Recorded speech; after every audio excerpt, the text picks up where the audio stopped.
Bonjour et bienvenue pour un nouveau rendez-vous avec Mélissa Parrain. Mélissa, bonjour. Bonjour. Un tout nouveau sujet aujourd'hui. Nous ne sommes donc pas tous nés sous la même étoile, ça nous le savions déjà, mais que ce soit par amusement ou conviction, on a tous un jour cherché des réponses à notre avenir dans les étoiles à travers notre horoscope. Mais saviez-vous que la carte de notre ciel de naissance, celle qui indique l'emplacement exact des astres au moment de notre premier souffle, reflète de précieuses informations? Mieux que notre avenir, elle détiendrait de trésors d'informations pour nous aider à mettre en lumière notre chemin de vie. Le thème astral, Kesako et pourquoi s'intéresser à son thème astral. Mélissa Parrain est là pour nous aider à y voir plus clair. Alors Mélissa, je vous pose la question, qu'est-ce qu'un thème astral ? C'est à peu près ce que tu as dit, c'est-à-dire qu'en fait, le thème astral, ça va être une photo du ciel à l'heure exacte, au moment où on est né. Donc en gros, ça prend en compte le système solaire. Donc il y a les 8 planètes du système solaire, plus la Lune. Et puis en fait, ces planètes, dans leur chemin qu'elles font autour du Soleil, elles vont traverser des constellations astrologiques, donc les 12 signes astrologiques. Et en fonction de l'emplacement de ces planètes, dans quelle constellation elles sont, elles vont avoir une influence différente sur notre personnalité. Par exemple, le Soleil, ça va être comment on rayonne, ça va être notre ego, qu'est-ce qu'on montre à la société. La Lune, ça va être tout ce qui est beaucoup plus intime, nos schémas inconscients, qu'est-ce qu'on ne montre pas à la société, qui est du coup très intéressant à aller regarder parce qu'en général, ça va beaucoup plus nous parler que le signe solaire, justement, qu'on a tendance à dire, moi je suis Lion, Verseau, voilà, qui est en fait seulement notre ego, ce qu'on rayonne, mais qui n'est pas forcément vraiment qui nous sommes.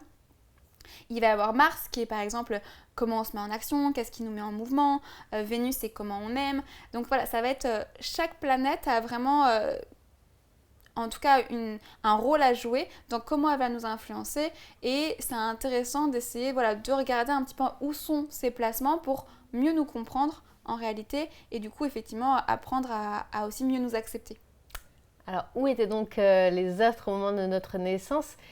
Comment on fait pour le savoir ? Comment est-ce qu'on fait un thème astral ? Pour faire un thème astral, on a donc besoin de notre date de naissance exacte, le jour, le mois, l'heure et la minute, puisque des jumeaux ne vont pas avoir le même thème astral, en tout cas la même carte du ciel également, à une minute près, ça peut changer beaucoup de choses. Il nous faut aussi le lieu de naissance, puisque en fonction du fuseau horaire, c'est pas tout à fait la même chose. Et puis après, pour le faire, on peut aller voir une astrologue qui va du coup nous aider à pouvoir déchiffrer aussi le thème astral. Il y a des livres comme Astromap qui est très très bien pour le faire soi-même ou encore des sites internet comme Thème Astral qui sont très très bien également avec la description. Après, apprendre seulement ce qui nous parle mais qui nous permet d'avoir en tout cas de calculer assez précisément notre carte du ciel. Et pourquoi s'intéresser justement à son thème astral ? Le thème astral, pour moi, c'est un vrai outil de développement personnel.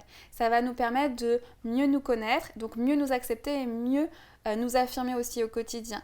Par exemple, ça peut nous aider aussi à comprendre certains comportements qu'on peut avoir au quotidien et du coup à les accepter. Par exemple, ce qu'on pourrait appeler des défauts, on pourrait du coup y trouver un peu une raison et donc naturellement ça aussi nous permettrait de dire ok je suis comme ça et j'accepte que je sois comme ça. Attention, ça veut pas dire qu'il faut tout le temps l'être comme ça, c'est juste que du coup il y a certains moments où on va dire ok tant pis je suis comme ça et c'est comme ça que je suis et basta, et puis il y a d'autres moments où je dirais ok je sais que je suis comme ça, je vais essayer de travailler un petit peu là-dessus pour que ça soit aussi plus agréable pour mon environnement. Et pareil, en fonction de certaines planètes, on va comprendre de quoi on a besoin dans certaines sphères de notre vie.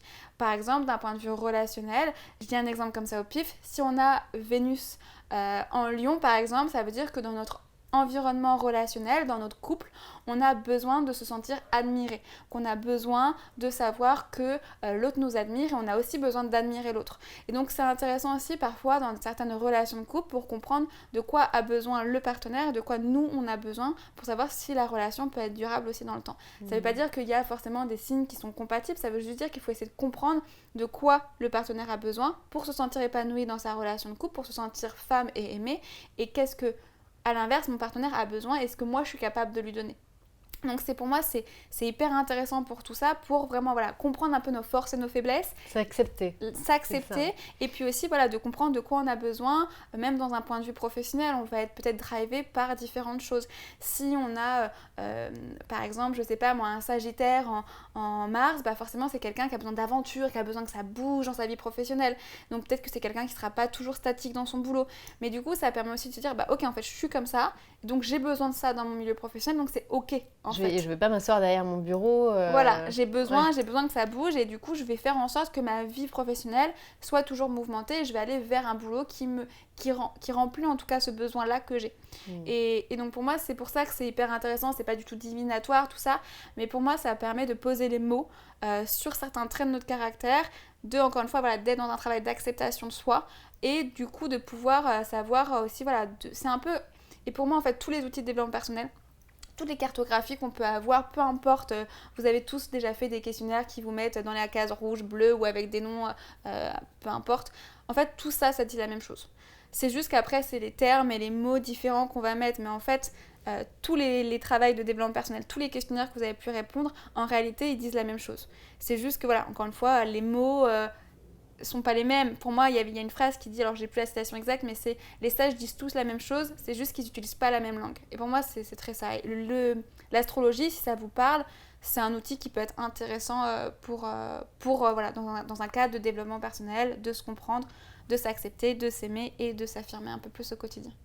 Voilà, et puis de faire en sorte que tout se passe bien avec les autres également. Exactement, et de comprendre aussi les autres, de comprendre de quoi nos amis ont besoin, c'est aussi intéressant parce que, encore une fois, ça permet de se dire, quand on est vraiment ami avec quelqu'un, c'est de l'accepter comme il est et de se dire, en fait, cette personne-là, encore une fois, je dis n'importe quoi, c'est un Gémeaux, donc il parle tout le temps. Bon, en fait, il est Gémeaux, il a besoin de parler, il parle de lui, c'est ok. Et je l'accepte comme ça parce que je mets un caractère un peu... on est d'accord, hein, c'est caricatural. Mais du coup... on accepte aussi du coup de quoi l'autre a besoin et on aime la personne pour ce qu'elle est et pas forcément pour ce qu'elle nous apporte. Ça, c'est important.